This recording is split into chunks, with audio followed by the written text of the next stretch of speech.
Ano? Magsisinungaling pa kayo? Hindi niyo ba nakikita na kinakarma na kayo sa mga panlolokong ginagawa niyo?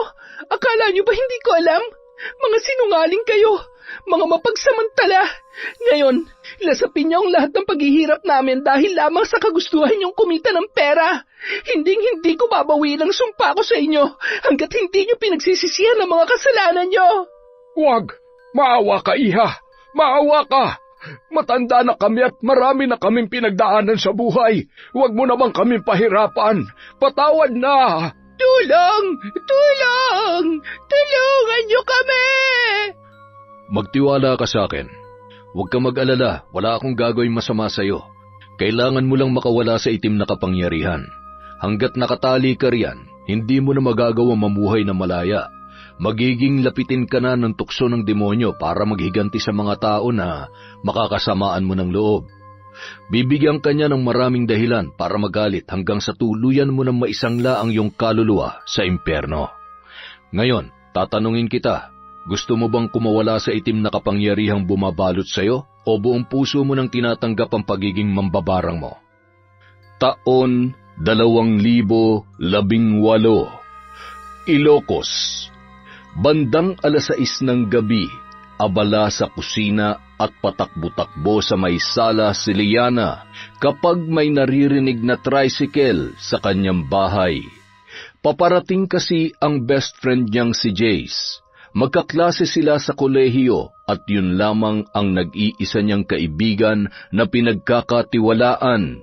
Mula kasi nang mabiktima ng bullying noong siya ay nasa high school pa lamang, mas naging mapili na siya sa mga taong kinakausap at pinagkakatiwalaan. Ulila na sa ina si Liana mula nang siya ay bata pa. Laking lola at ang tatay niya naman ay may iba ng pamilya. May maayos na trabaho yon, kaya naman sinusustentuhan niya pa rin ang dalaga sa pag-aaral nito. Habang nag-aaral, kumikita rin si Liana bilang isang content writer sa isang online website. 2 taon na rin mula nung pumanaw ang kanyang lola, kaya naman kahit mahirap ay pinilit niyang bumangon at mamuhay ng mag-isa sa kanyang buhay.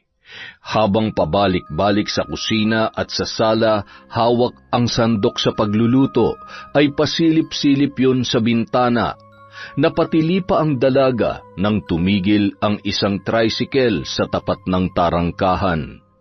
Agad tumakbo sa kusina at pinahinaan ang apoy ng kalan bago tumungo palabas ng bahay. Jace! Ang tagal mo, ha? Kanina pa kaya kita hinihintay. Halika, tuloy ka. Nagluluto ako eh. Wow, parang may nabago sa bahay mo, ah. Anong nabago? Yung pintura. Pinapalitan ko lang. Maganda naman, diba? Oo, maganda naman. Pwede na. Ay, parang napilitan ka lang eh. Basta sa mata ko, maganda yan. Tapos, pasok at tulungan mo ako magluto ng dinner natin. Hindi ka ba natatakot dito? Bakit naman ako matatakot? Dito na ako lumaki at wala namang dapat katakutan. Multo? Yung kinukwento ko sa'yo na nagpaparamdam dito? Wala yun? Sanay na ako doon? Nadadala naman sa pakiusap at saka sigurado si Lola lang yun. Siyempre, hindi naman niya ako iiwan na mag-isa dito. Ay, seryoso ka ba? Huwag ka naman nananakot. Dapat pala. Hoy, huwag kang anduwag dyan. Para namang hindi kayo close ni Lola. Paborito ko kaya nun. Sige na, ilagay mo na dun sa kwarto yung gamit mo tapos sumunod ka na rito sa kusina. Ay, bukas ba yung ilaw dun? Samahan mo naman muna ako. Ito parang ewan. Bakla ka ba? O hindi ah, halikan kita dyan eh. Takot lang talaga ako sa multo. We, kaya mo? Takot sa multo pero addict naman sa horror movie. Ay, akin na nga. Ako na maglalagay. Lola, pakikurot nga sa singit tong si Jace. Matapos mailagay ang bag ni Jace sa kwarto, ay agad na rin silang tumungo sa kusina at doon ay nagpatuloy sa pagkukwentuhan. Ang laki nitong bahay. Pwede mong parentahan yung kabilang kwarto para may kasama ka dito. ilang ulit ko bang sasabihin sa'yo? Hindi ko kailangan ng kasama dito sa bahay. At saka, ayaw kong galawin ang kwarto ni Lola. Maraming mga importanteng gamit doon. Mamaya ipapakita ko sa'yo. Mahal na mahal mo talagang lola mo, no? Siyempre naman, alam mo naman lahat ng sakripisyo ni Lola para sa akin, para protektahan niya ako. Ang dami kong natutunan sa kanya, ang dami-dami niya tinuro sa akin, kaya kahit iniwan niya na ako, alam ko na kaya ko nang mag-isa, kaya ko nang protektahan ang sarili ko. Teka, naalala ko, sabi mo sa akin, mambabarang ang lola mo. Totoo ba yun? Oo, pero tinalikuran niya ng pambabarang mula nung nagkasakit na siya. Ay, sabi niya kasi kapag ginamit ang aklat ng karunungan sa masamang paraan, may mangyayari din daw na hindi maganda. Pakiramdam ko nga, dahil dun sa ginawa niya sa mga nambuli sa akin noon, kaya nagkaroon siya ng malubhang sakit. Ano ba nangyari sa mga kaklase mo noong... Ay, hindi ko na alam. Umalis na rin kasi kami pagkatapos mangyari yon. Kita mo tong peklat ko sa braso, tapos tong paso ko sa likod? Kagagawan nila lahat to, kaya ano man ang ginawa sa kanila ni Lola, dapat lang yun sa kanila. Ay, naiintindihan ko na kung bakit. Kung bakit ikaw lang ang kaibigan ko at wala akong tiwala sa iba? Kaya ang tingin nila sa akin weird, masamang tao, maldita at ano pa ba? Kapag tiningnan ka kasi sobrang sungit mo, alam mo yung konting pagkakamali mo lang tatamaan ka talaga? At saka sa sobrang galing mo sa klase, sinong di mai-intimidate sa'yo? Ay, kailangan ko lang magmukhang masungit, matapang, at maging magaling dahil naranasan ko na kung paano apak-apakan at laitin. Kaya ipinangako ko sa sarili ko na hindi na ako papayag na mangyari ulit sa akin yon at sa mga taong importante sa akin. Kaya mo ba ako kinaibigan para tigilan na ako ng mga... Oo. Nung nakita kita na binubuli, naalala kong sarili ko sa'yo eh. At saka, alam ko na mabait ka at mapagkakatiwalaan. Halika, upo ka na. Kain na tayo. Kailangan natin matulog na maaga. Mahaba-haba ang biyahe natin bukas. Naamoy ko na ang empanada sa vegan. Matapos maghapunan ng dalawa, agad na ring nag-asikaso ng mga gamit niya si Liana. Pagkatapos ay hinila nun ang binata papunta sa isang kwarto. Uy, ano na naman bang iniisip mo? Di ba sabi ko sa'yo, ipapakita ko sa'yo yung kwarto ni Lola? Ay, oo, pero okay na. Okay lang naman kahit hindi ko na makita. Ay, halika na. Meron din akong kukunin. At wala nang nagawa pa ang binata dahil hinila na siya ni Liana papunta sa nasabing kwarto. Halos humiwalay ang kaluluwa ni Jace sa kanyang katawan nang tumambad ang muka ng lola ni Liana sa lumang larawan na nakadikit sa pader. Akala ko talaga.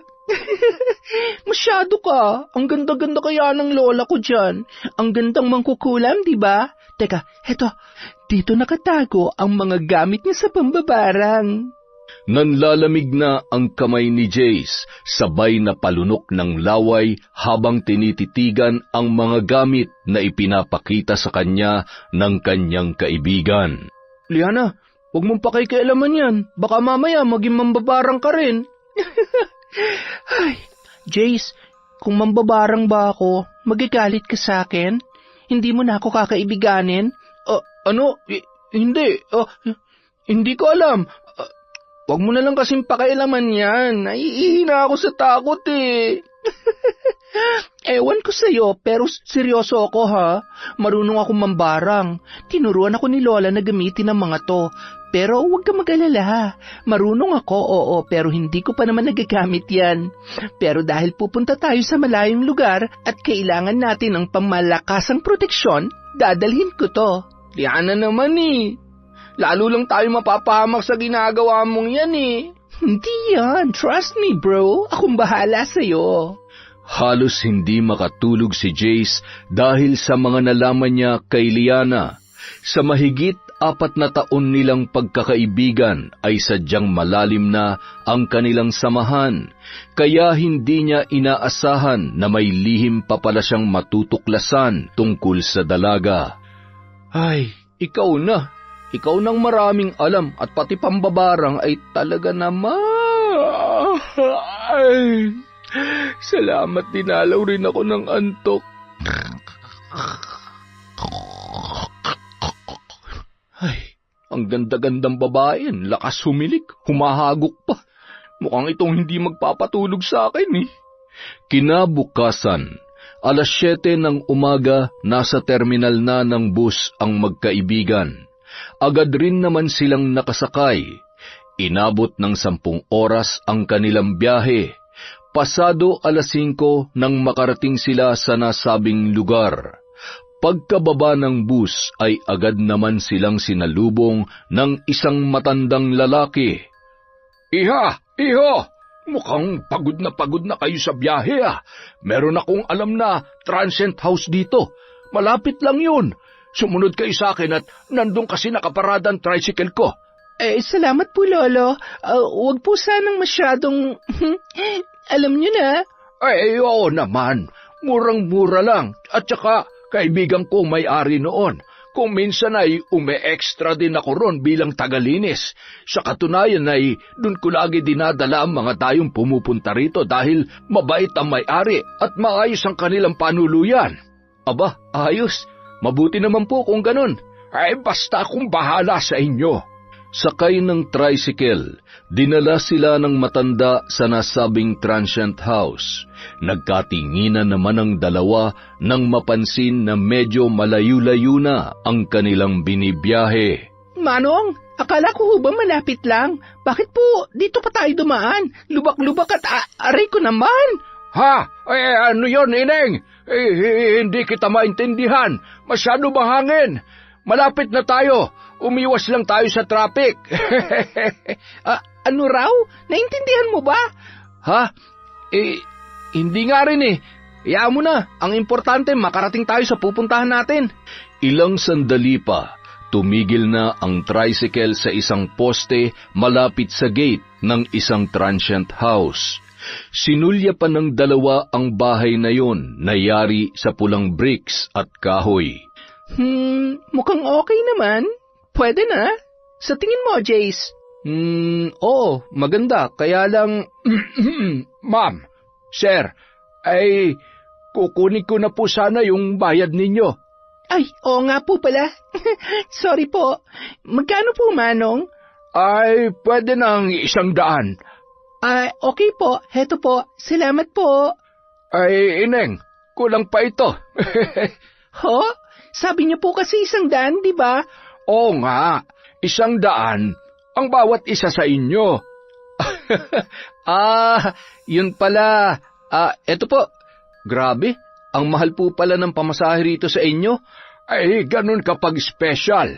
Kapag pupunta kayo sa paradahan, ay maghihintay pa kayo ng matagal. Sandali lang. Sumunod kayo sa akin.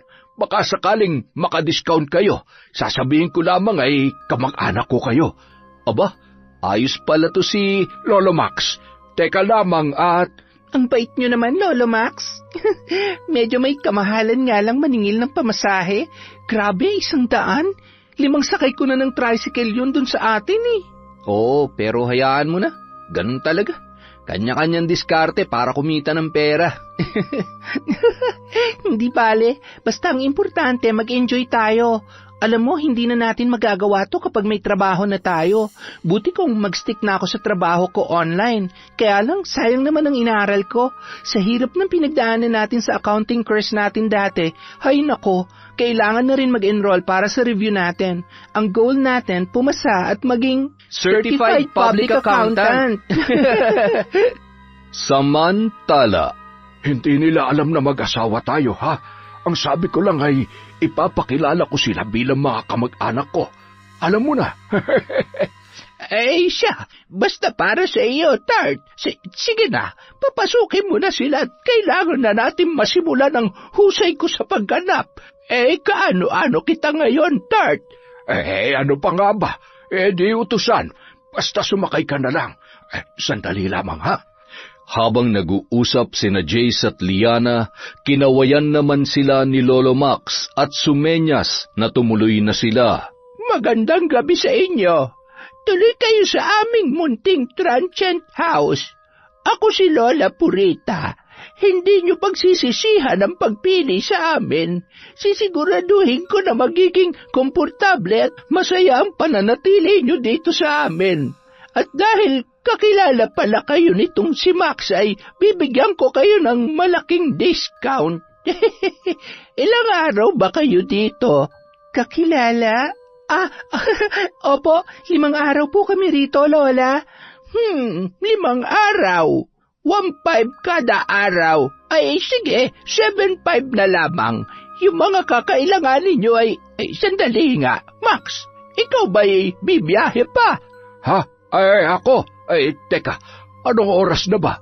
Ay, hindi na siguro. Ay, siya, ikaw na mag-asikaso sa mga yan. Kaano-ano mo nga ba sila? Ay, mga pamangking ko sa tuhod. Siya, sumunod na kayo sa akin at ihatid ko kayo sa kwarto ninyo. Dadalawa lamang ang kwarto rito pero malawak. Yung isa ay sira ang aircon, kaya dito na lamang kayo. Bali may double deck dyan at heto na yung mga gamit ninyo. Oh, kung ano man ang kailangan ninyo ay magsabi lamang kayo kay Aling Purita. Libre ang tubig, kape at pagkain. Kung gusto nyo namang bumili sa labas, ay tawagan nyo lamang ako. O paano nga ba?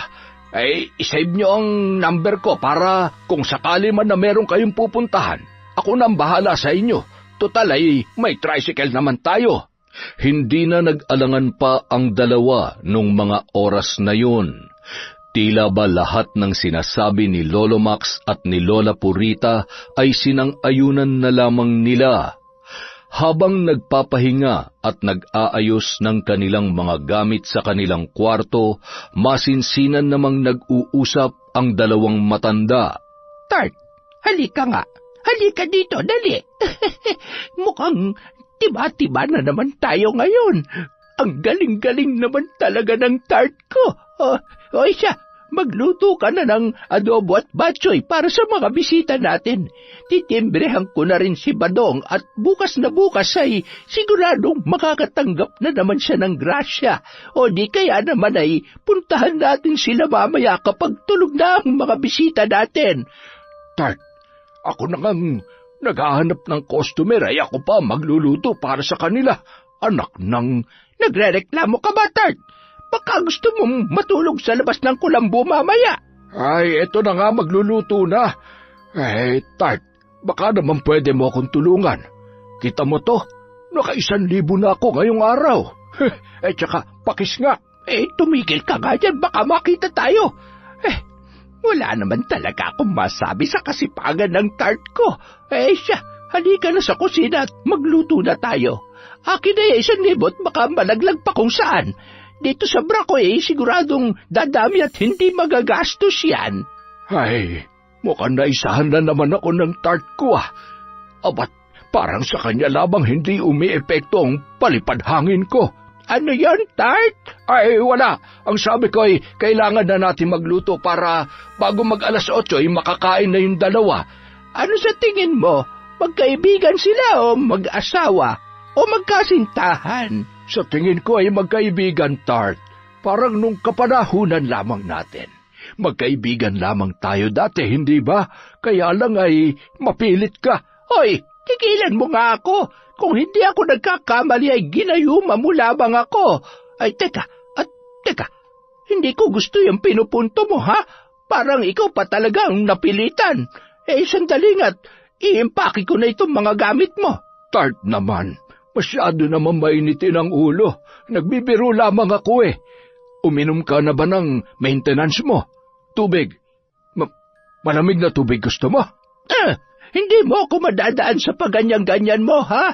Asikasuhin mo ng pagluluto bago mandilim ang paningin ko. Teka, may tumatawag. Oy, Mare, nako, hindi ako pwede ngayon. Meron kasi kaming customer. Oo, sa susunod na lamang, ha? Sige, pupuntahan na lamang kita dyan. Matapos magluto, ay agad na silang naghain para kina Jace at Liana. Sige na, ako na bahala dito. Katukin mo na sila. Baka nakatulog na mga yon dahil sa matinding pagod sa biyahe. Sigurado yan. Mga mukhang galing Maynila at may kaya sa buhay. Kaya siguradong hayahay na naman tayo nito. Huwag lang tayo mabubuking at baka tayo'y malintikan. Tumanda na tayo ng ganito Ni minsan wala namang nagreklamo Binibigay naman natin ang nararapat na serbisyo para sa ating mga bisita. Sobra-sobra pa nga, hindi ba? Agad nang tumungo sa kwarto ng dalawa ang matanda at kumatok. Ma'am, sir, nakatulog na ba kayo? Kumain po muna kayo.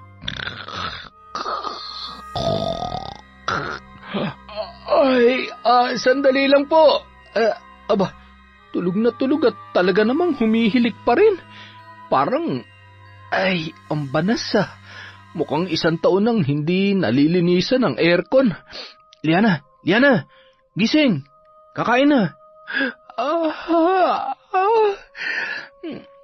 Grabe, sobrang napagod ako sa biyahe. Ang sakit ng katawan ko. Tara na, gutom na rin ako Ano kayang ulam? Sa may veranda dinala ng matanda ang kanilang pagkain. Presko kasi at maganda ang tanawin doon. Marahan pang binubulungan ang pagkain at inumin ng dalawa upang maging mas matagumpay ang kanilang plano. Maupo na kayo. Pagtapos na kayong kumain, iwan nyo na lamang yan dyan at ililigpit ko na lamang mamaya.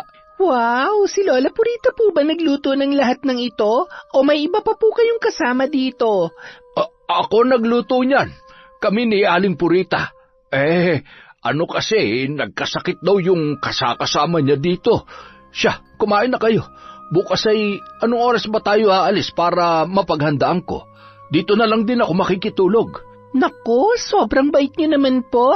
Salamat, Lolo Max. Huwag kayong mag-alala. Ako na pong bahala sa 5 araw nyo. Basta samahan niyo lang po kami sa mga gusto naming puntahan. Mahirap po kasi mag-commute Ay naku, totoo yan. Mahirap nga at mas magastos pa. Tsaka delikado rin mag-commute. Kapag inabot kayo ng gabi, baka magkanta ligaw-ligaw pa kayo. Mahirap na, baka mabiktima pa kayo ng masasama ang loob. Sige na, maiwan ko muna kayo. Magpakabusog kayo, ha? Masarap yan. Nagpasalamat namang muli ang magkaibigan bago tumalikod si Lolo Max. Sarap naman sila sa mga pagkain na inihain ng matanda. Pagkatapos, agad naman na silang dinalaw ng antok at bumalik sa kanilang kwarto. Kinaumagahan, maaga silang gumising. 7:00 pa lamang nagsimula na silang bumiyahe para puntahan ang mga sikat na pasyalan sa nasabing lugar. Masayang-masaya ang magkaibigan at mula sa malayo nakangisi naman si Lolo Max na pinagmamasdan ang mga yun. Sige lang mga bata, magpakasaya na kayo dahil bukas ay hindi na kayo makakagala at makakahalakhak sa tuwa. Ay, teka, matawagan nga muna ang tropa ko. Hello, Badong! Nasabi na ba sa'yo ni Tart? Ihanda mo na mga halamang gamot mo dyan. Oo, ako na ang bahala. Nagpatuloy ang pag-uusap ng dalawang matanda. Maya-maya ay bigla namang dumilim ang paligid, kaya naisipan ni Jace at Liana na tumakbo na papunta sa kinaroroonan ng tricycle kung saan naghihintay si Lolo Max. Bilisan mo na, Liana. Baka bumagsak na yung ulan. Grabe, kung kailan pagod na tong pa ako, tsaka naman uulan. Pero sobrang ganda ng mga pasyalan dito at masasarap din ang pagkain. Siguradong mas marami pa tayong mapupuntahan bukas. Oo, malamang. At sigurado rin na bagsak ang katawan natin ito mamaya. Bilisan nyo na, uulan na, hoy! Agad nang pinaarangkada ni Lolo Max ang tricycle matapos sumakay ang magkaibigan. Mahigit 1 oras ang biyahe nila mula sa kanilang pinuntahan pabalik sa transient ni Lola Purita. Nang makarating sa bahay ng matanda ay pasilip-silip pa si Liana at ikinakalat ang paningin sa kabuuan ng transient house. Bakit, Iya? May hinahanap ka ba? Wala naman po, Lolo. Napansin ko lang po na parang walang imahe ng santo, santa o kaya krus man lang dito sa transient house. Iba po bang relihiyon ni Lola Purita? Ay, nandito na pala kayo. Ay, nandyan po pala kayo, Lola. Narinig niyo po ba yung sinabi ko? Oo. Pasensya na. Hindi kasi ako mahilig sa mga anito at kung ano-ano. Puros lamang halaman ang laman ng bahay na ito. Pero Katoliko rin naman ako. Hindi rin ako palasimba katulad ng iba na halos linggo-linggo ay naninikluhod sa Diyos. Alam nyo kasi, naniniwala ako na mas lapitin ng tukso ng demonyo ang mga taong palasimba. Tumuloy na kayo sa may kusina. Kumain na kayo. Nakaluto na ako. Salamat po, Lola. Kaya lang, Jace, nagugutom ka ba? Busog na busog pa kasi ako eh. Busog pa rin ako. Ang dami kaya nating kinain na kung ano-ano kanina. At saka, parang mas gusto ko na lang matulog. Ako rin po. Siya, mukhang ang napagod kayo. Sige na, bukas ay agahan nyo na lamang gumising para makapag-almusal ng maaga. Salamat po, Lola Purita. Halika na, Liana. Po? Ay, oo nga po pala. Heto po. Idagdag nyo na rin po ito dyan. Aba, napakalaking halaga naman nito. Sigurado ba kayo? Ay, oo naman po. Siguradong sigurado. Walang-wala pa po yan sa maayos na serbisyo nyo at kabaitan nyo sa amin, Lolo Max. Good night po. Walang anuman mga apo. Sige na't magpahinga na kayo. Matapos magligpit ng damit ay agad nang humiga si Liana. Si Jace naman nakaupo lamang sa kanyang higaan habang nagsiselfone at tinitingnan ang mga kuha nilang larawan ni Liana. Napahawak siya sa leeg nang makaramdam na parang nangangalay yun. Napilitan na yung magpalit ng damit sa banyo at pagkatapos ay humilata na rin. Pagkahiga niya, naramdaman niya na tila ba lumulubog siya sa kanyang higaan. Ano ba nangyayari sa akin? Ba't parang nahihilo ko at... sobrang pagod lang siguro. Makaidlip na nga rin. Sinilip niya pa muna ang kanyang kaibigan na noon ay nakanganga at mahimbing nang natutulog. Napangisi pa yun bago tuluyang umayos ng pagkakahiga at ipinikit ang kanyang mga mata. Samantala, nang masigurong tulog na ang mga bisita ay agad naman umalis ang mag-asawang sina Lolo Max at Lola Purita para puntahan ang kanilang kaibigang si Badong. Sakay ng tricycle, ilang minuto lang ay nakarating na sila sa tahanan noon. Tropa, buksan mo itong tarangkahan mong detale. Pambihira naman, saksakan ng higpit. Mas mahigpit pa kay Tart. Aray ko, ano ba naman at basta-basta ka na lamang ng babatok? Masyado kasing pasmado yung bibig mo. Sandali, hindi ko gaano makita. Madilim na kasi. May flashlight ka ba dyan, Max? Pambihira naman kasi. Bakit kailangan pang itali ang tarangkahan na yan? Para namang may mananakaw dito sa bahay mo. Mabuti pa kunin mo yung itak. Bakit naman? Anong gagawin mo sa itak? Aba, kunin mo na lamang. Huwag nang maraming tanong. Samahan mo ng kaunting bilis at uhaw na ako. Ano nga bang gagawin mo sa itak, Tart? Ipantutuli ko sa'yo, gusto mo? Tart naman, baka may makarinig sa'yo. Aba, ano naman? Kailan ba naging masama magsabi ng totoo? Bilisan mo naman, Dong Buds. Aba, mauubusan na ako ng dugo sa dami ng lamok dito. Heto na ang itak. Alam nyo kayong dalawa, tumanda na tayo't lahat-lahat, pero hindi nyo pa rin talaga ako matatalo sa diskarte. Agad na pinagtataga ni Lola Purita ang lubid na nakatali sa tarangkahan na yari sa kawayan. At napakamot ulo na lamang si Lolo Badong. Pambihira ka naman, Purita. Hindi ka man lamang nagbigay abiso. Sayang ang lubid. Ang mahal ng bili ko dyan.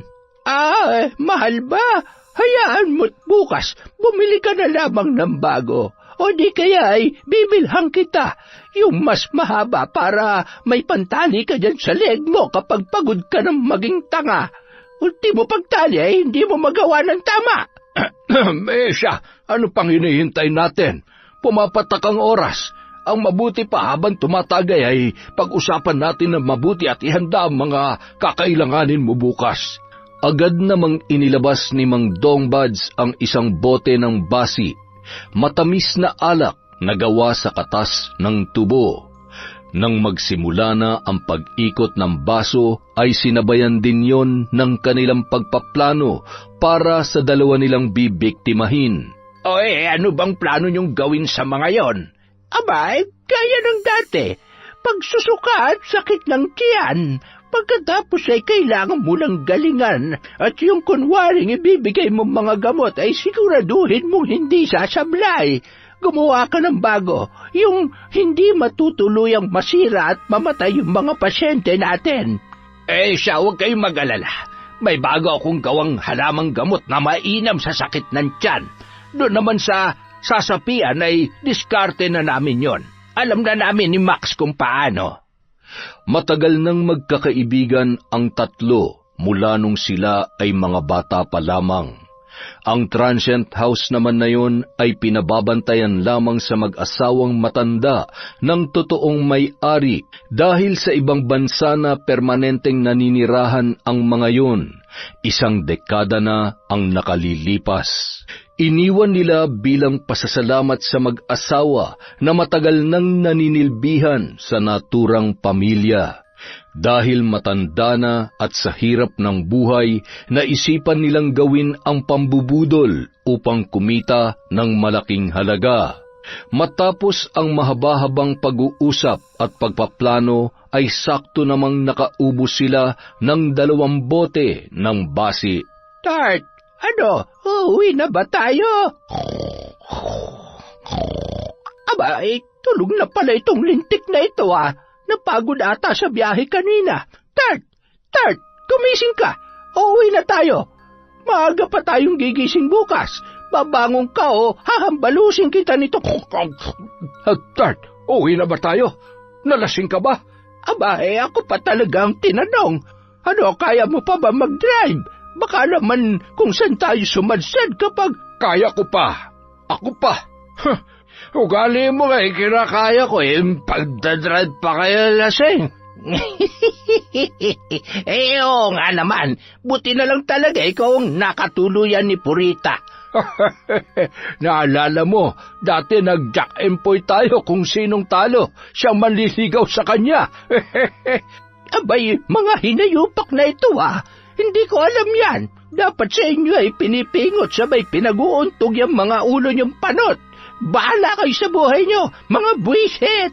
Manong naman kasi, bakit mo naman sinabi yon? Alam mo namang ang hirap pahupain ng galit nun.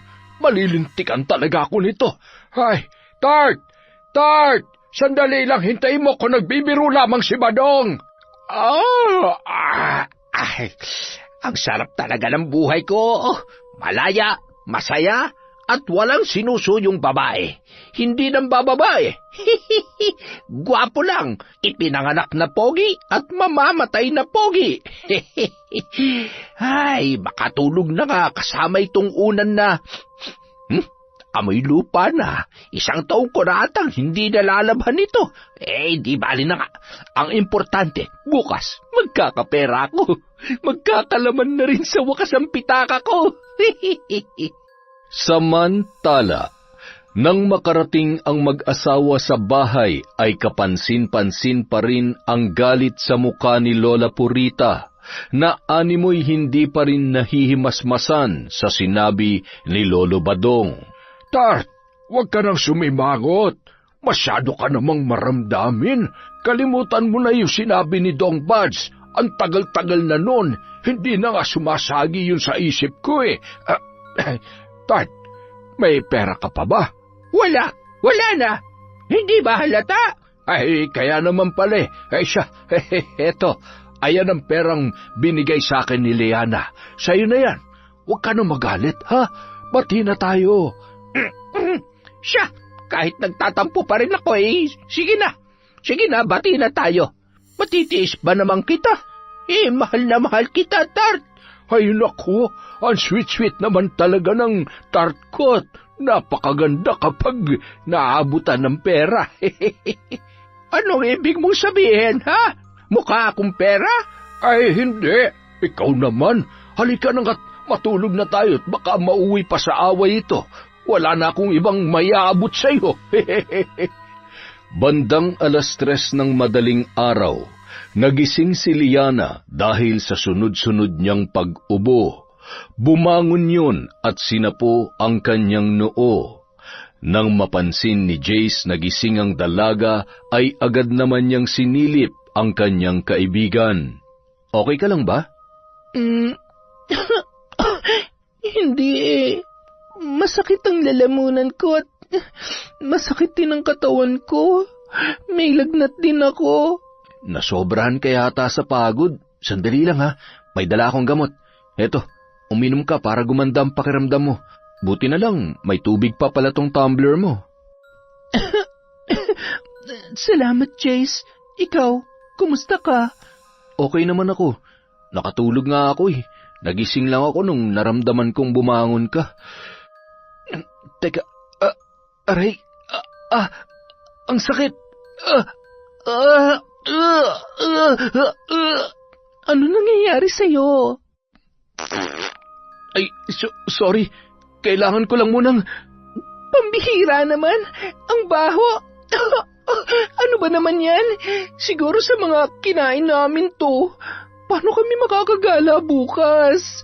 Ay, Jace, okay ka lang ba? Oo, okay lang ako. Kailangan ko lang ilabas lahat to. Nagpabalik-balik ang binata sa banyo ng gabing yun. Nagtatai at nagsusuka na rin. Uminom na rin siya ng gamot, ngunit hindi yun umiepekto. Namumutla ka na, Jace. Baka ma-dehydrate ka niyan. Mabuti pa humingi na tayo ng tulong kina Lola Purita at kay Lolo Max kung dito siya natulog. Wag na, kaya ko pa naman. Mamaya na lang kapag maliwanag na. Siguradong may istorbo lang natin yung mga yun.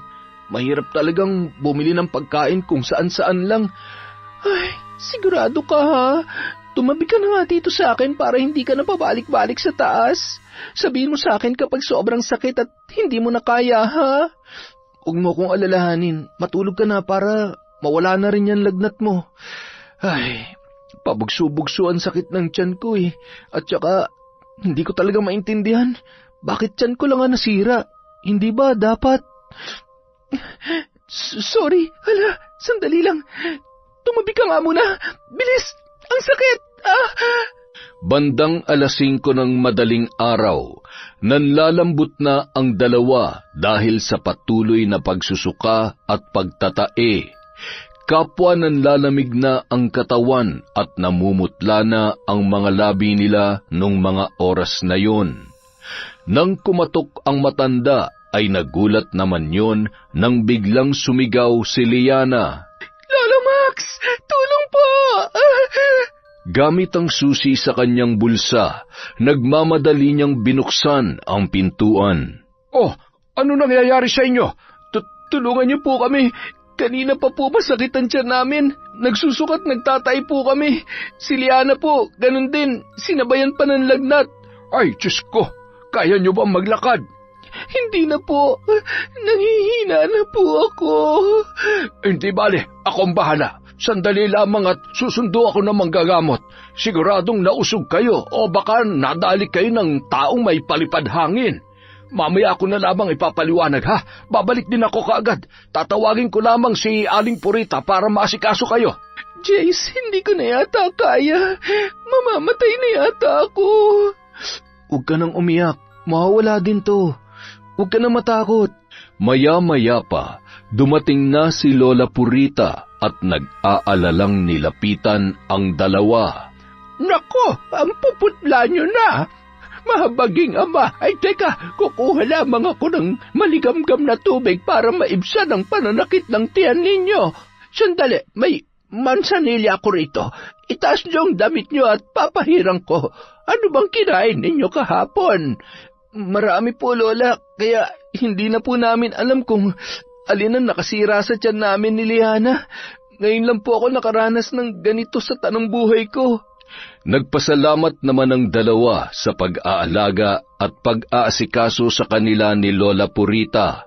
Ang hindi nila alam, habang nag-aasikaso sa kusina ang matandang babae, napapahagikgik pa yun sa tuwa dahil kitang-kita niya kung papaano paniwalang-paniwala sina Jace at Liana sa kanilang kalokohan. Samantala, nang makarating si Lolo Max sa bahay ni Lolo Badong, mahimbing pa ang pagkakatulog noon. Bading! Badong! Bumangon ka na nga dyan! Pambihira naman anong oras na itulog ka pa rin! Bakit? Anong oras na ba? Nandyan na ba yung mga... Ay, mukhang nadali ko ata ng malala. Ba't kailangan mo namang madali? Puntahan mo na lamang sa bahay at hindi na makatayo sa sobrang sakit ng kanilang tiyan. Nalintikan na. Baka naman matuluyan ang mga yon. Sandali lang. Kukunin ko lamang yung mga gamot. Teka, ano na nga ulit yung orasyon na tinuro mo sa akin? Nakalimutan ko na naman. Eto, babasahin ko muna habang nasa biyahe tayo, ha? Anak naman ng teteng Badong, oo. Ang tagal-tagal na, hindi mo pa rin nakakabisayan. Alam mo naman ang kapasidad nitong utak ko. Pasensya ka na. Babawi na lang ako sa lupit na mga halamang gamot na bagong gawa ko. Siguradong epektibo ito. Para malaman mo, hindi ikaw ang nagpapagaling sa kanila. Ako rin ang bumubulong sa hangin para manumbalik ang pakiramdam nila. Naku, Badong ka, oo. Di sanay ako na lang ang nag-aabang ng mga turista at ikaw na lang ang albularyo. Pambihira naman, oo. Huwag ka na magreklamo. Ano magagawa? May bukod sa wala ka naman tricycle, takot ka rin na magmaneho. At saka, takot ka rin sa maraming tao. Hoy, Badong, kumising ka nga dyan. Hindi ko malaman kung nananaginip ka pa ba sadyang ulianan ka na. Hindi bali ng ulianin, hindi naman panot. Umayos ka dyan. Baka upakan kita makita mo. Kapag ako napikon sa'yo, lagas yan lahat ng buhok mo. Huwag mo akong sinusubukan. Ito naman hindi na mabiro. Masyado mo nang gamit na gamit yung pagpapalipad hangin mo. Kapag nataon na may alam sa ganyan ng mga biktima natin siguradong malilintikan tayo. Kapag nagkataon, kayo na lang sana mag-asawa. Para naman dadalaw na lamang ako sa inyo. Sumakay ka na nga lamang. Bilisan mo. Nang makarating ang dalawa sa transient house, nagmamadali ng bumaba ng sasakyan sina Lolo Badong at Lolo Max. Bilisan mo na at sumunod ka na sa akin. Ayusin mo yung pag-arte mo, kung hindi tatamaan ka talaga, makita mo. Ang init naman ng ulo mo, Maximo. Kalmahan mo lang, kayang-kaya ko to.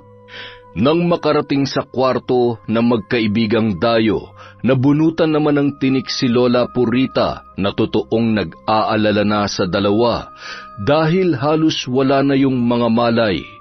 Sinimulan nung gamutin ang dalawa sa pamamagitan ng pag-usal ng mga kakaibang salita. Kahit nanlalambot at nakapikit si Liana, tila nababahala siya sa mga sinasambit na salita ng albularyong kasama ni Lolo Max. Matapos silang painumin ng halamang gamot mula sa isang bote, ay pasimple namang bumubulong sa hangin ang isa pang matanda.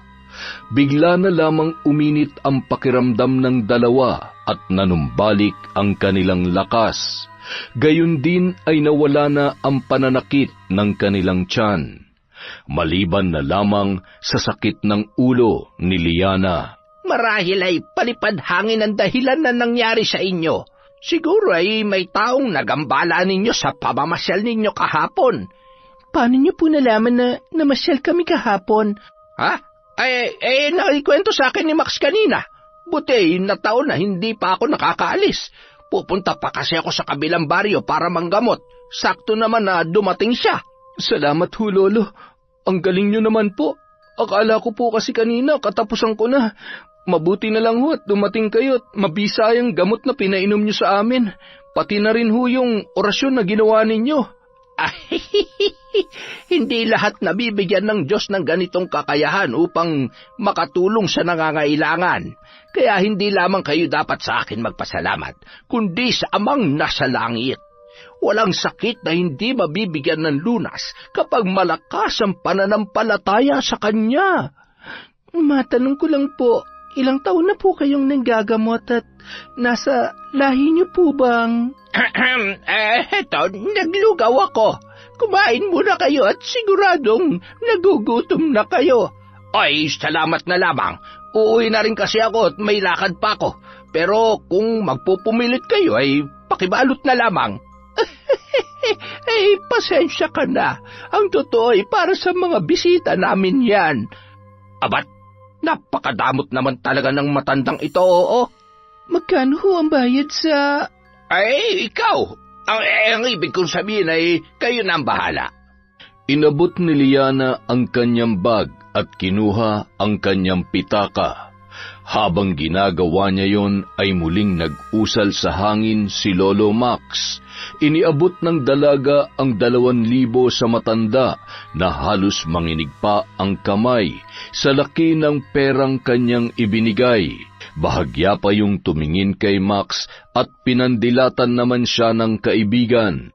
Maraming salamat dito, iha. Siya, magpapaalam na ako. Kung sakali man na may maramdaman kayo ay ipatawag niyo lamang ako kay Max, ha? Maraming salamat po. Mag-iingat po kayo. Nagpaalam naman si Lolo Max na ihahatid niya ulit si Badong sa bahay nito. Habang naglalakad palabas ng tarangkahan, patakbo namang sinundan ni Lolo Max ang kanyang kaibigang si Badong. Tropa, sandali! Aba, ayos! Naka 2,000 ka sa loob lang ng ilang minuto, ha? Ano? Baka naman nakakalimutan mong... Kanina bisit na bisit ka sa akin. Ngayon na may pera ako ay... Ayan na, 1,000. Ano? Huwag mong sabihin na kulang pa yan. Oo na, tama na to. Mamaya ulit, ha? Ay, siya, sige. Basta, sunduin mo lamang ako. Mahal ang pamasahe. Nagtitipid ako, tayo kung mabawasan itong malutong-lutong na 1,000. Samantala, matapos maiwan ang magkaibigan sa kwarto, nakahawak naman sa kanyang ulo si Liana na animoy gulong-gulo ang kanyang isipan. Ayos ka lang ba? Nahihilo yata ako, Chase. Parang kinukutuban ako at may kakaiba akong nararamdaman. Hindi ko maintindihan at hindi ko maipaliwanag pero... Matulog ka kaya muna. Napuyat lang tayo kaya para tayong lutang na hindi maintindihan. Isa pa, hindi pa rin gaanong bumababa ang lagnat mo. Naisip ko lang kasi yung sinabi ng matandang albularyo kung palipad hangin ang dahilan kung bakit tayo nagtae at nagsuka, kaya ko namang labanan na may gawanan sa atin.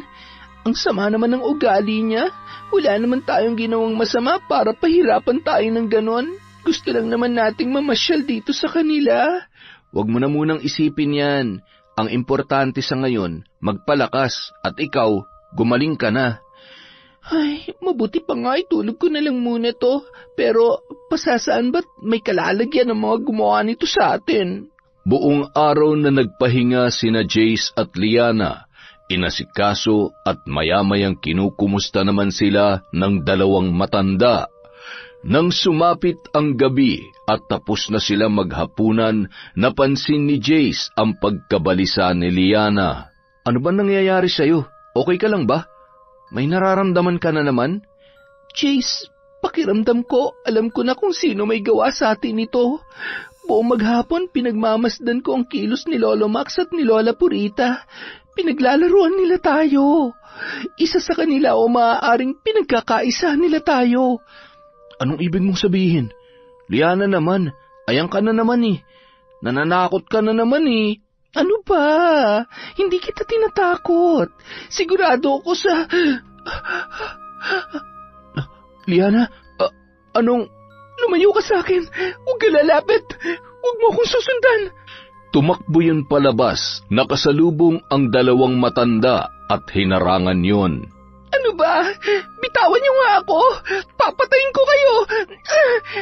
Ay, Diyos ko! Ano na naman ang nangyayari? Hindi ko po alam. Bigla na lang po siya nagkaganyan. Patuloy sa pagpupumiglas at nang mabitawan ay tumakbo yon ng mabilis hanggang sa mahulog sa may hagdanan. Liana! Liana! Liana! Gumising ka!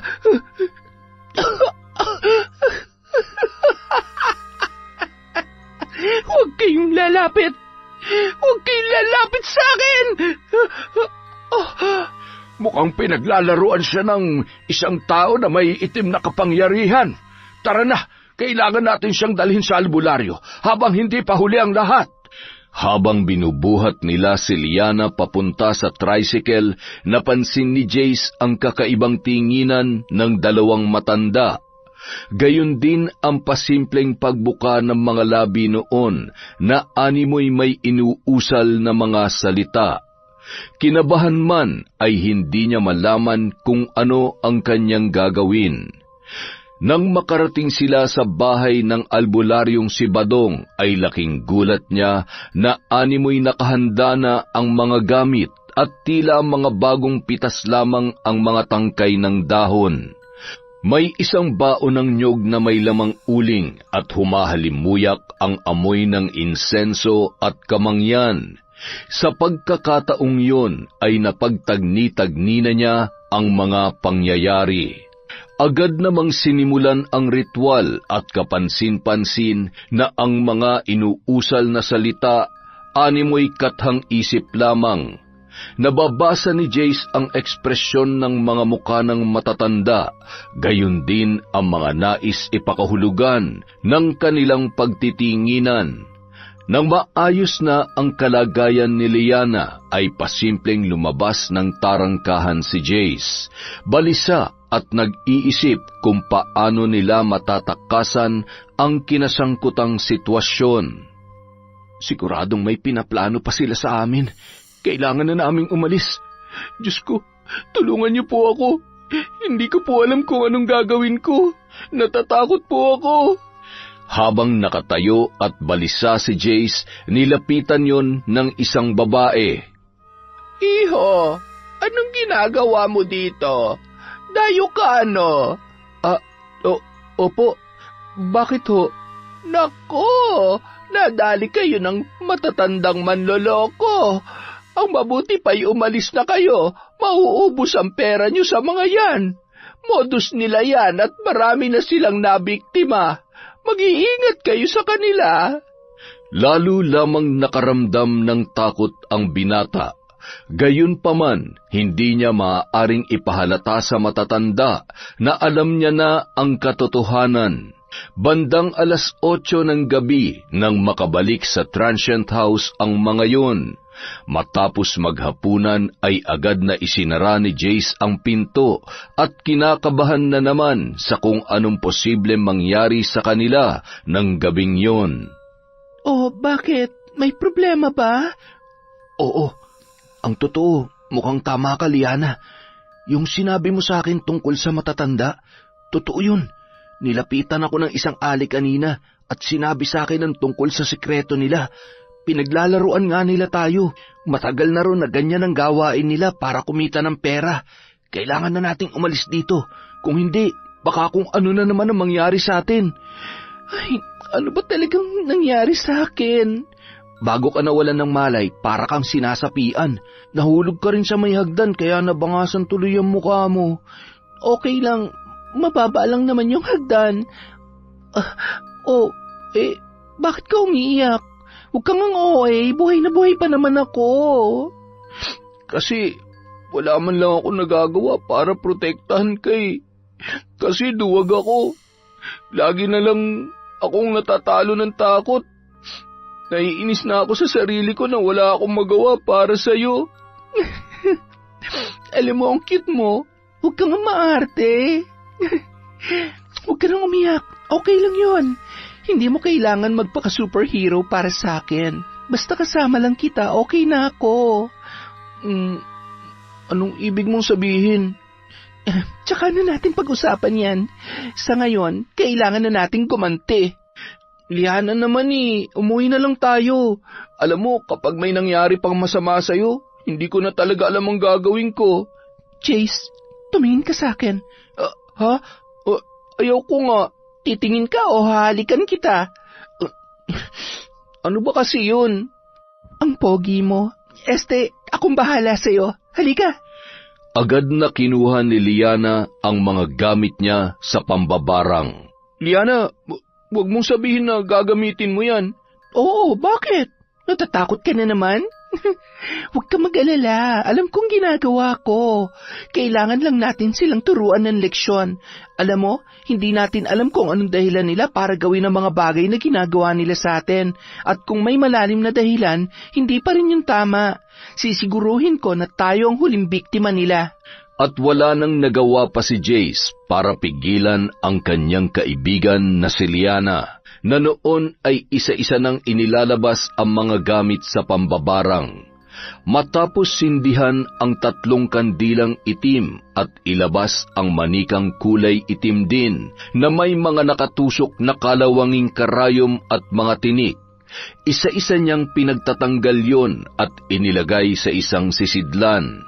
Ha? Anong gagawin mo sa kanila? Liana, huwag kang papatay ha? Bakit naman ako papatay? Kumalma ka nga. Ipaparamdam ko lang ang ginawa nila sa atin. Paglalaroan din natin sila. Para naman magtanda sila bago tayo bumalik na Maynila. Nakakaloka sila ha? Hindi nila alam tubong sikihor ang lola ko. Ilang sandali pa, inilapag na ni Liana ang aklat sa sahig at paisa-isang binasa ang mga kataga sa mga pahina bago umusal ng sumpa para sa matatanda. Kayo naman ang magiging sunod-sunuran. Ang bawat bulong sa aking puso't isipan ay parusang hindi nyo inaasahan. Pagsisisihan yung pananamantala nyo sa kabaitan ko. Katatakutan nyo ang sarili nyong kalokohan at mawawalan kayo ng kakayahan na malaman kung paano takasan ang inyong kasalanan. Nanakawin ko ang lakas nyo at ipapakita ko sa inyo na hindi nyo ako kaya at nagkamali kayo ng taong bibiktimahin at paglalaruan. Hindi ko babawiin ang sumpa hanggat hindi kayo nagsisisi sa mga kasalanan nyo. Malalaman ko rin kung sino ang siyang may kakayahang magpalipad hangin sa inyo. Tatanggalan ko siya ng kakayahan na maggamit pang kanyang karunungan. Isa-isa ko kayong paglalaruan. Tama na yan, nakakatakot ka na. Baka mamaya sapian ka na talaga. Kinakabahan na ako sa iyo eh. Ay, oo na, itong haililigpit na eh. Nang gabi ring yun, habang nag-uusap ang mag-asawa at nagpaplano sa mga susunod nilang hakbang, bigla na lamang napahawak sa kanyang ulo si Lolo Max. Maya-maya, tumingin sa kanyang asawa na si Lola Purita, sabay hinawakan ang mukha nito at kinurot yun na animoy ng gigigil na bata. Tara, laro tayo! Ano? Teka, siraulo ka ba? Huwag mo nga akong pinaglololoko. Tatamaan ka sa akin eh. Huwag mo nga akong pinaglololoko. Tatamaan ka sa akin eh. Abay, buwisit na matanda ito ah. Nababaliw ka na ba? Buwisit ka! Nababaliw ka na ba? Napakunot noon na lamang si Ali Purita na animoy napansin na wala sa sarili ang kanyang asawa. Maya-maya, pumasok yun sa kwarto at agad nang nahiga. Bumubulong-bulong habang kinakagat ang kanyang kanang hintuturo. Nag-uulyanin na ba siya? Ay, anong gagawin ko sa lintik na? Maya-maya, humiga at humihilik na yon na animoy pagod na pagod. Madaling araw nang nagising si Lolo Max na tila wala pa rin sa kanyang sarili. Itinulak pa nun sa higaan ang kanyang asawa na si Lola Purita. Alay ko! Ang balakang ko! Ha? Ay, sino ka? Anong ginagawa mo dito sa kwarto ko, ha? Magnanakaw ka? Lumayas ka dito! Anak ka ng teteng! Kagabi ka pa! Hindi na ako natutuwa sa'yo. Talaga bang wala ka sa tabang kaisipan o sinasadya mo lamang ito? Gusto mo bang hampasin kita nitong picture frame para maalala mo na ako ang asawa mo? Ano? Asawa? Hindi ako papatol sa matandang kulubot na katulad mo. Ay, kilabutan ka nga dyan sa sinasabi mo. Tumayo pa yon at tiningnan ang sarili niya sa salamin, sabay nagulat sa imahe ng matandang lalaki. Ha? Hindi ako yan. Samantala, nang mga oras na yon ay nasa labas ng kwarto ng mag-asawang matanda sina Jace at Liana na halos sumasakit na ang tiyan sa kakapigil ng kanilang pagtawa. Maya-maya, naisipan nilang tumungo sa may veranda para magpahangin. Akalain mong ganitong adventure pang napala natin? Ay, hindi pa rin ako makapaniwala sa mga nangyayari. Hindi ko alam kung matatawa ba ako o maaawa dun sa matatanda. Akalain mong napaniwala nila tayo sa pagpapanggap nila? Grabe. Masaya naman, diba? Masaya ka dyan hanggat hindi pa natatapos lahat ng to. Hindi ako makakampante at magiging masaya. Huwag ka mag-alala, makakauwi tayo ng ligtas. Kinabukasan. Hindi ko na kaya. Ang sakit ng tiyan ko. Tulungan niyo po ako. Oy, Manang, tulungan niyo ako. Bahala ka dyan. Kahit maglupasay ka pa kakaiyak, hanggat hindi mo ako naaalala, hindi kita tutulungan, lintik ka. Ay, natatay ako. Ay, kailangan kong... Ay, anong ginagawa mo? Anak ka ng... Bakit dyan mo inilabas yan? Napakabaho! Ano ba kasi ang kinain mo't nasira yan dyan mo? Lintik ka! Kinakarma ka na ata dyan sa mga pinagagagawa mo sa mga bisita natin! Tumakbo si Lolo Max sa banyo, kaya naman lalong nagkalat ang matandang lalaki sa kanilang kwarto. Ay, Diyos mio! Anong klaseng parusa ito? Aba, kung alam ko lang na ganyang kamag-ulyanin, sana pala nilaso na kita nung bata-bata ka pa. Hindi na makalabas ng banyo si Lolo Max. Patuloy naman sa paglilinis ng kalat si Lola Purita, na dire-diretso pa rin sa pagdada. Makalipas ang ilang oras, medyo kumalma na ang pananakit ng tiyan ni Lolo Max. Nakatulala yun habang pinagmamasdan ang kanyang tiyan na tila ba nasa 5 buwang buntis. Nagdesisyon naman sila Jace at Liana na sa labas na lamang mag-almusal. Marami rin silang bitbit na pagkain nang bumalik sila sa transient house. Bilis-bilisan mo naman! Mababaliw na ako dito! Hindi ko na alam kung ano nangyayari sa kanya. Kailangan ata natin siyang dalhin sa totoong albularyo. Lola, Lolo, magandang umaga po. Lumabas po kami. May dumadaan naman po palang tricycle sa labas. Inabot po kasi kami ng gutom kaninang madaling araw. Okay lang po ba kayo? May problema po ba? Ano po bang nangyayari kay Lolo Max? Bakit ho parang... Ay, nako! Mukhang wala siya sa kanyang sarili. Hindi ko na rin alam kung ano ang gagawin ko sa kanya. Nakakaawa nga Kanina nakita ko na lamang siyang nagkakaganyan. Baka napaglalaruan katulad ninyo. Baka nga po. Tawagin niyo po si Lolo Padong. Baka sakaling alam niya kung anong makapagpapagaling kay Lolo Max. Ang laki ng tiyan ni Lolo Max Tsaka, bakit ho parang wala siya sa sarili? Purita! Nandito na ako! Ay, ang sakit ng tuhod ko sa paglalakad. Kanina pa kita hinihintay. Kaya palang tagal mo dahil nagawa mo pa talagang maglakad. Ganun talaga. Nagtitipid ako Walang barya kaya nilakad ko na lamang. Kung nagkataon dahil dyan sa kakuriputan mo, darating ka na patay na yung kaibigan mo. Ho? Magkakaibigan po kayo? Ha? Sinabi ko bang ganon? Ay, mali lang ho yata ang rinig ko.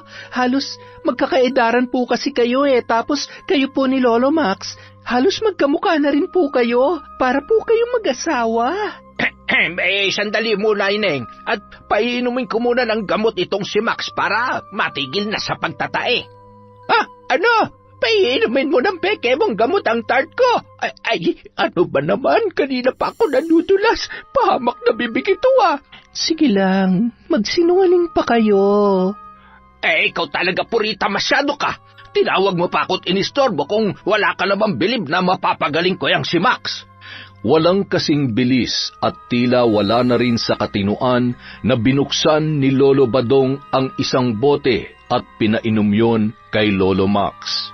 Nakipag-agawan naman si Lola Purita na tila ba napakalakas ng itinulak si Badong. Lalo pang nagalit ang matandang babae nang makita na nangingisay at bumubula na ang bibig ng kanyang asawa na si Lolo Max. Nagngangalit na kinuha ni Lola Purita ang isang bato at ipupukpok sana yun sa ulo ni Badong nang biglang humalakhak si Liana at napatingin ang mga yun sa dalaga. Ano? Magsisinungaling pa kayo? Hindi nyo ba nakikita na kinakarma na kayo sa mga panlolokong ginagawa ninyo? Akala nyo ba hindi ko alam? Mga sinungaling kayo, mga mapagsamantala.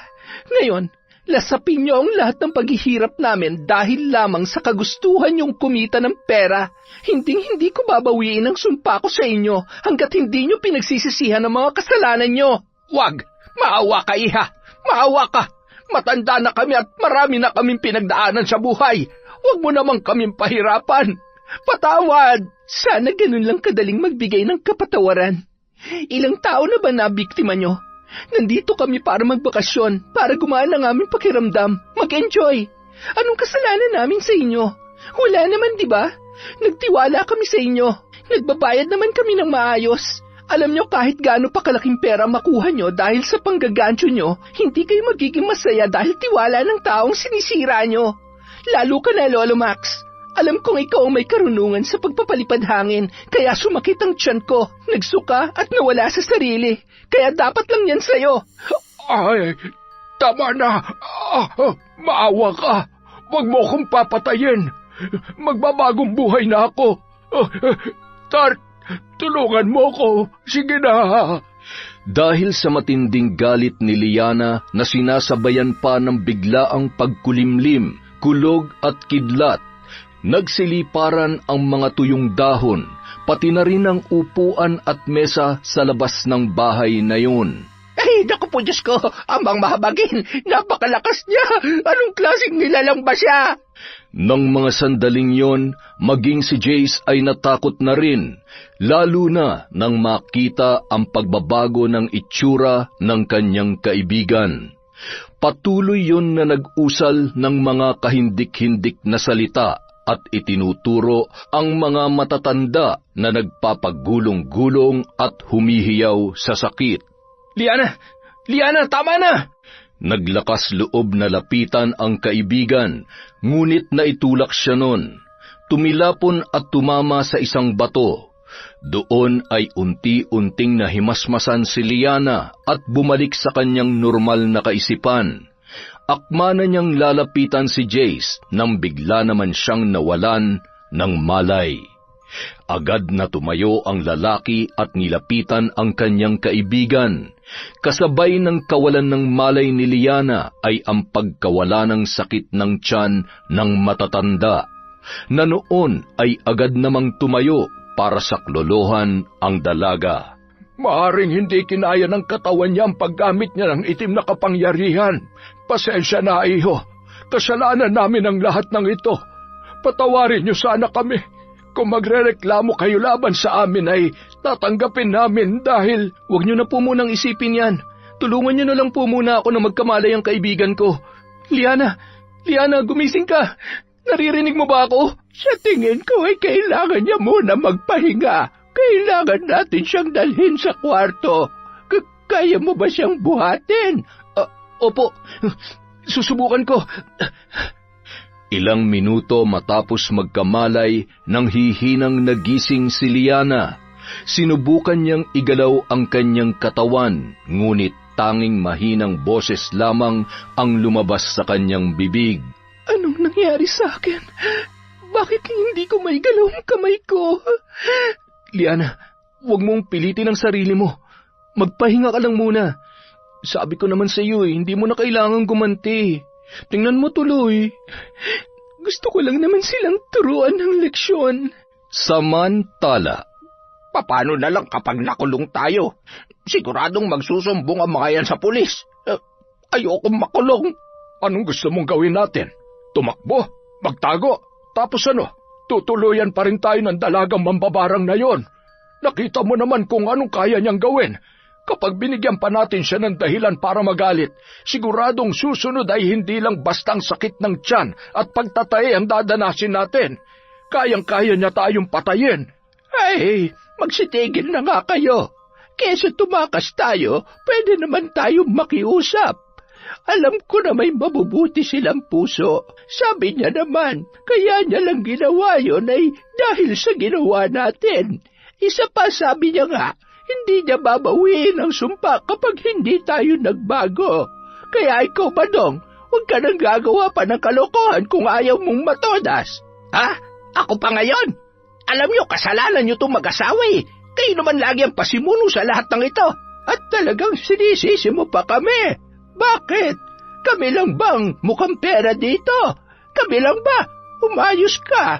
Huwag na huwag mong paiiralin yung kakitiran ng utak mo. Huwag na huwag kang gagawa ng paraan na hindi namin nalalaman dahil kapag nagkataon ay talaga namang may kalalagyan ka at hindi ka namin tutulungan. Basta, bahala kayo dyan. Kung gusto niyong makulong, bahala kayo. Abat, hoy, saan ka pupunta? Badong, bumalik ka dito. nagmamadaling tumungo si Lolo Badong sa kwarto ni Liana at Jace. Alam kong nagpapahinga kayo, pero gusto ko sanang makatulong. Heto, gamot ito para manumbalik ang lakas mo, iha. Sigurado ho ba kayo? Hindi po ba peke lamang at gawa-gawa niyo lamang ang gamot na yan? Hindi. Inaral ko rin ang mga yan. Ibang klase rin po talaga kayo. Gusto niyo ho akong patayan? Para iligtas ang sarili niyo? Hindi niyo man po sabihin, alam ko na may binabalak kayo masama sa akin. Umalis na kayo dito. Kung talaga mabisa at hindi lason, siguro maniniwala pa ako kung kayo mismo ang uubos ng laman ng boteng yan. Anong ginagawa mo sa akin? Bakit ang kamay ko? Kusang... Hindi! Wag! Liana, wag. Lalo ka manghihina kapag ginamit mo na naman ang kapangyarihan mo. Kahit na ikamatay ko pa, kung mababawasan naman ng isa man lang na halangang kaluluwa dito sa mundo, gagawin ko. Nilagok ni Lolo Badong ang laman ng botelya at agad na bumula ang bibig noon. Siya namang pagpasok ng mag-asawang matanda. Badong, ano nangyari sa kanya? Gusto niya ho sana akong lasunin, kaya ayan. Pinili niya pa rin pong gumawa ng isa pang kasamaan kesa itama ang pagkakamali niya. Ay, Diyos ko, anong gagawin natin?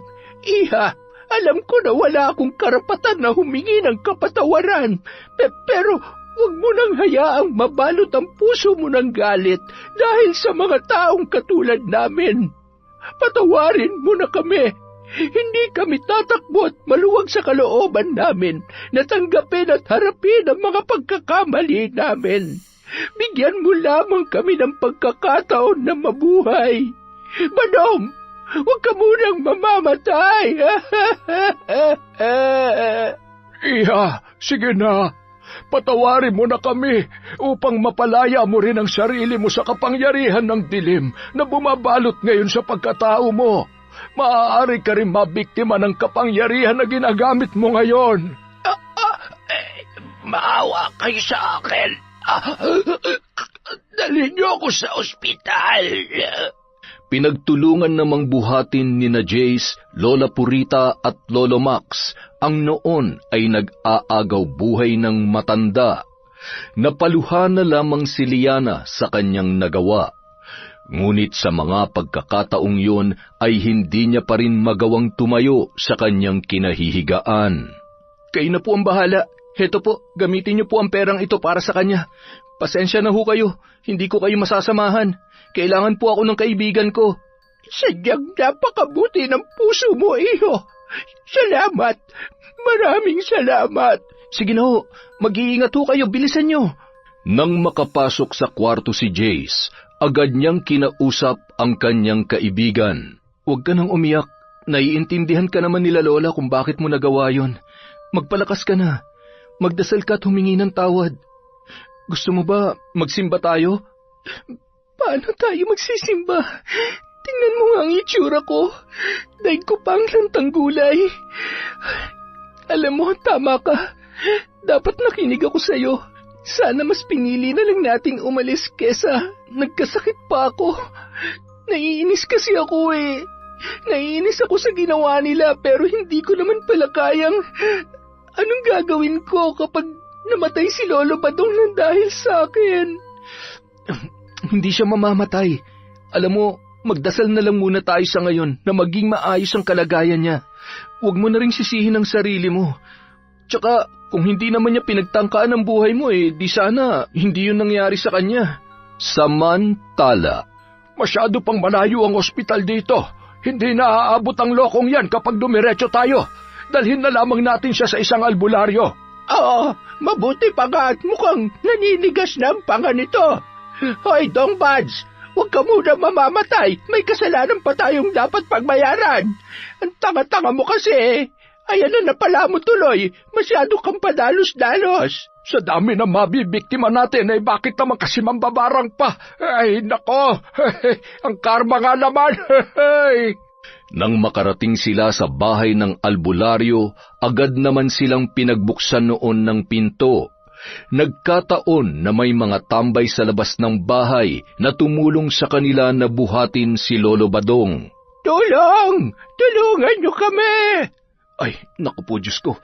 Hindi ako marunong mag-embalsa mo. Bakit kayo nagdala ng patay dito? Kalando, hindi pa naman ho patay yan. Ganyan lang ho talaga ang itsura niyan. Nalason kaya... Nalason? Siya buhay pa nga. Teka lang at ihanda ko lang ang pinakamabisa akong gamot sa lason. Ano to, nagpatiwakal? Uminom ng lason? Mahaba hong kwento. Kung maaari sana'y gamutin niyo na muna at baka matuluyan. Kahit ho ganyan ang kaibigan namin yan ay mahal na mahal namin yung mag-asawa. Huwag niyong alalahanin tong kaibigan niyo. Mukha namang masamang damong ligaw kaya natitiyak ko na mabubuhay pa to. Matapos orasyonan ng langis, ipinainom yun ng albularyo sa matanda at inilabas nun ang lahat ng laman ng kanyang tiyan.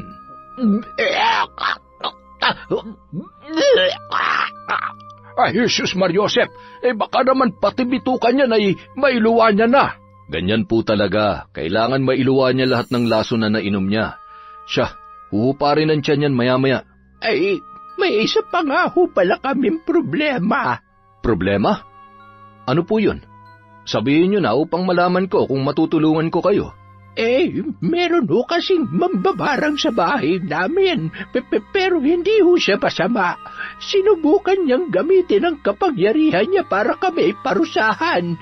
Pagkatapos ay nanghina siya. Pambihira. Huwag niyong sabihin na hanggang ngayon ay nanggagancho pa rin kayo. Oo, hindi namin itatanggi. Pero ang mahalaga ay napagtanto na namin ang aming pagkakamali. Ang totoo ay naaawa kami sa dalaga, kaya kung maaari sana'y sadyain niyo siya sa bahay kapag maayos ng kalagayan ni Badong. Oo siya, maaari naman na nating iuwi ang kaibigan niyo. Magiging maayos naman ang pakiramdam niya. Maya-maya lamang ay giginhawa na yan. Kapag naman hindi siya gumaling, itapon na natin pagdaan dun sa may sementeryo. Huwag naman kayong ganyan. Ayoko pang mamatay. Sana naisip mo yan bago mo kinanting muli si Liana. Nang makabalik sa transient house, isinama nila ang albularyo.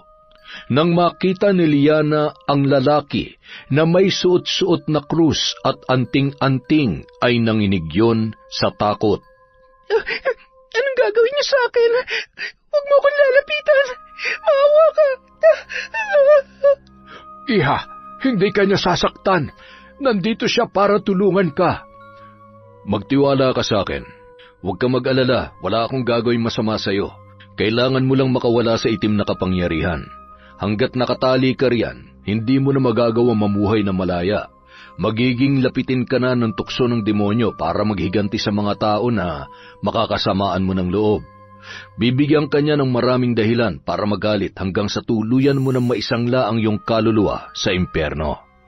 Ngayon, tatanungin kita, Gusto mo bang kumawala sa itim na kapangyarihang bumabalot sa'yo o buong puso mo nang tinatanggap ang pagiging mambabarang mo? Ayoko po. Ayoko pang maulit pa ang mga nagawa ko sa kanila dahil sa galit ko. Ayoko na pong makasakit pa ng iba. Tulungan niyo po ako. Kung gayon, tanggapin mo ang krus na ito at humingi ka ng kapatawaran sa Diyos dahil sa pakikipag-anib mo sa dilim. Magdasal ka at manikluhod upang ikay kanyang patawarin. Nanginginig ang kamay na inabot ni Liana ang krus at ipinatong yun sa kanyang dibdib. Umuusal ng taimtim na panalangin si Liana na sinasabayan naman ng pag-oorasyon ng albularyo. Nararamdaman ng dalaga ang puwersa at init ng kanyang katawan na hindi niya malaman kung saan nagmumula. Hindi mo ko kaya. Akin lang siya. Akin lang siya. Bata ka pa sa landas na ito at hindi mo pa lubusang nalalaman ang bigat ng sumpang pinasok mo, Liana. Hindi basta-bastang regalo ang itim na kapangyarihan. Ito'y isang patibong na unti-unting kakainin ng kaluluwa mo. Ngayon, sa harap ng liwanag na may kapal, pinapalaya kita sa anino ng pagiging mambabarang. Itakwil mo ang dilim. Talikuran mo ang landas ng paghihiganti at pananakot. Ang tunay na lakas ay nasa kabutihan, at ang tunay na kapangyarihan ay hindi nakukuha sa galit at paghihiganti. Sa bisa ng dasal at ng banal na langis, hinuhugasan ko ang iyong espiritu. Sabayan mo ako, Liana. Sa ngalan ng Ama, ng Anak at ng Espiritu Santo. Amen. Amen.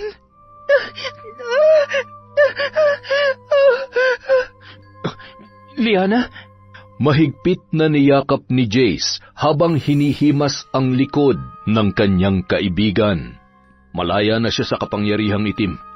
Huwag mo na ulit tangkain pang gamitin yan dahil sa oras na tuluyang ka na mabihag ng dilim, mahirap nang makita pa ang liwanag pabalik. Maraming salamat ho sa tulong ninyo. Walang anuman. Makabawi man lamang ako sa ginawa ng mga lukulukong matatandang to. Siya, hindi na ako magtatagal at gabi na. Sana maging maligayang natitirang araw ng pananatili niyo rito sa lugar namin. Kinabukasan, maaga pa lamang ay abala na ang matatanda na naghahanda ng pagkain. Pagkatapos ay maaga rin nilang ginising sina Jace at Liana. Paano? Aalis na ba kayo? Sayang naman ang hinanda naming pagkain para sa inyo. Ha? Ano po?